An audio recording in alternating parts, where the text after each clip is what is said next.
살아남는 이들 쉬운 버전 제6장 가인과 아벨이 가져온 재물. 아담의 아들들인 가인과 아벨은 성격이 매우 달랐습니다. 아벨은 하나님을 경외했으나 가인은 그렇지 않았습니다. 가인은 아담에게 선언된 저주와 땅이 저주를 받은 사실이 싫었고 하나님을 원망했습니다. 두 형제 모두 인류의 구원을 위해 준비된 것이 무엇인지 배웠습니다. 그들은 겸손하게 순종하는 태도를 가져야 했습니다. 처음 난 양을 죽여 그 피와 함께 하나님께 엄숙하게 번제를 드려 하나님을 경외하고 또한 약속하신 구주를 의지하는 믿음을 표현해야 했습니다. 이러한 희생 제사는 그들에게 계속해서 자신의 죄와 앞으로 오실 구속주를 기억하게 했습니다. 가인은 약속된 희생 제물에 대해 불평과 불신의 마음을 품고 여호와께 제물을 드렸습니다.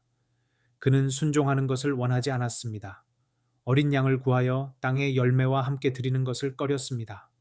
그저 땅의 열매만 가져와 하나님께서 요구하는 것을 무시했습니다. 하나님께서는 피 흘림이 없이는 죄사함이 있을 수 없다는 것을 아담에게 이미 알려주었습니다. 게다가 가인은 땅의 열매 가운데서 가장 좋은 것을 드리려고도 하지 않았습니다. 아벨은 그의 형에게 희생 제물의 피 없이 하나님 앞에 나아가지 말라고 충고했습니다. 그러나 형은 동생의 말을 들으려고 하지 않았습니다. 가인은 제사 예물의 필요성에 대하여 의심하고 불평하며 제물을 드렸기에 하나님은 그의 제물을 받아들이지 않았습니다. 아벨은 하나님의 명령대로 양떼의 첫 새끼와 제일 좋은 것들을 가져왔습니다. 그것들로 장차 오실 메시아를 온전히 믿고 겸손히 경외하는 마음을 표현했습니다. 하나님께서 그의 제물을 기뻐하셨고 하늘에서 빛이 번쩍이더니 아벨의 제물을 불살랐습니다. 하지만 가인은 하나님께서 자신의 제물을 받으셨다는 아무런 표시도 보지 못했습니다. 그는 하나님과 동생에게 화가 났습니다. 그 모습을 보고 하나님께서는 한 천사를 보내 그에게 말했습니다. 만일 네가 하나님께서 지시한 대로 행하면 하나님께서 너를 받으실 것이다. 너의 제물을 귀히 여기실 것이다. 그러나 네가 순종하지 않으면 제물을 받으실 수 없는데 이는 하나님이 공평하지 않거나 아벨을 편애하는 것이 아니라 너의 범죄와 불순종 때문이다. 네가 선을 행하면 하나님이 너를 받으실 것은 물론이요 네 동생은 너의 말을 듣는 위치에 서게 될 것인데 이는 네가 받아들이기 때문이다. 천사의 진심 어린 충고에도 가인은 회개하지 않았습니다. 그는 자신의 불신을 돌아보며 반성하기보다는 여전히 하나님이 자신에게 불공평하고 아벨만 편애한다고 불평했습니다. 질투와 미움으로 아벨과 다투며 오히려 아벨을 질책했습니다. 아벨은 부드럽게 형에게 잘못이 있다고 말했습니다. 그러나 가인은 하나님께서 아벨의 제물을 기꺼이 받으신 표를 주신 순간부터 아우를 미워하기 시작했습니다.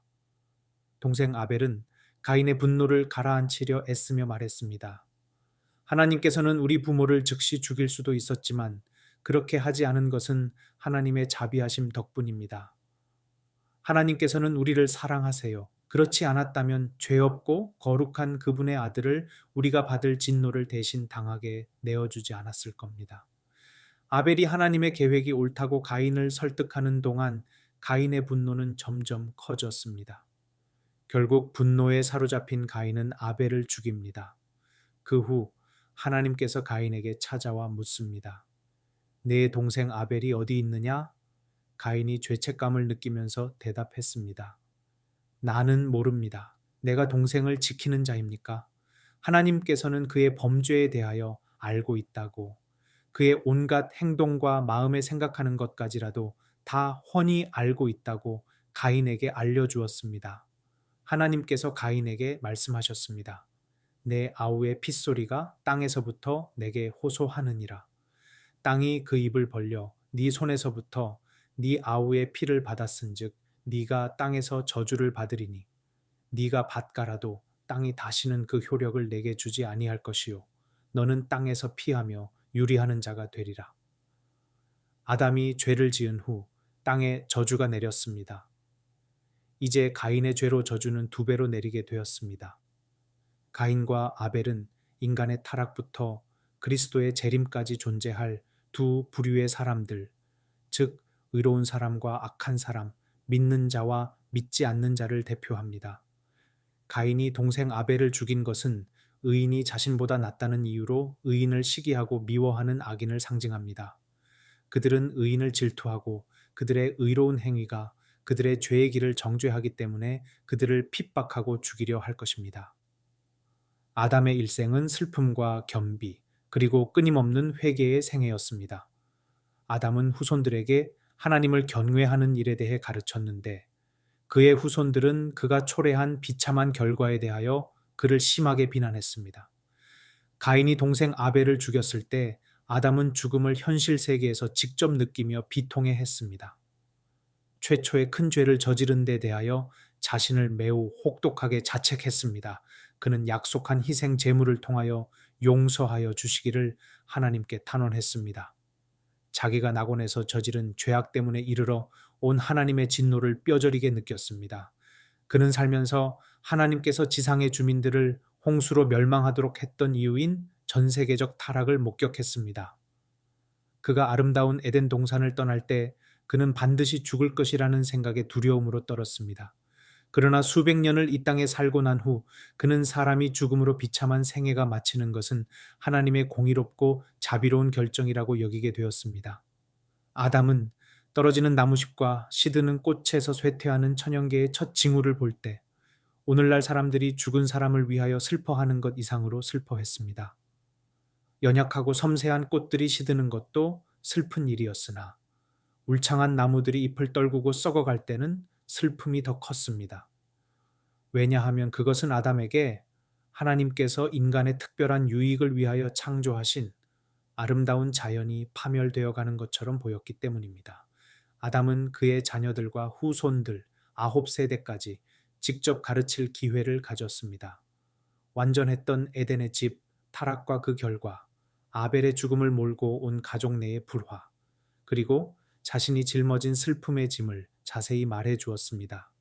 그는 하나님께서 당신의 율법을 엄격히 지켜야 할 필요성을 그에게 가르치기 위해 허락한 고통을 전했습니다.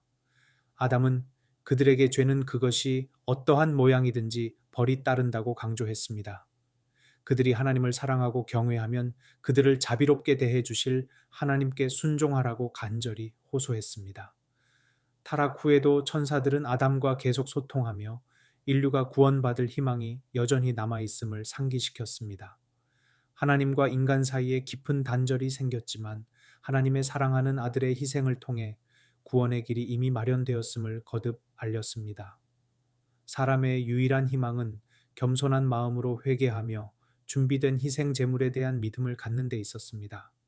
이렇게 그리스도를 유일한 구주로 믿고 받아들이는 사람은 모두 하나님의 아들의 공로로 다시 하나님의 은혜를 얻게 될 것입니다.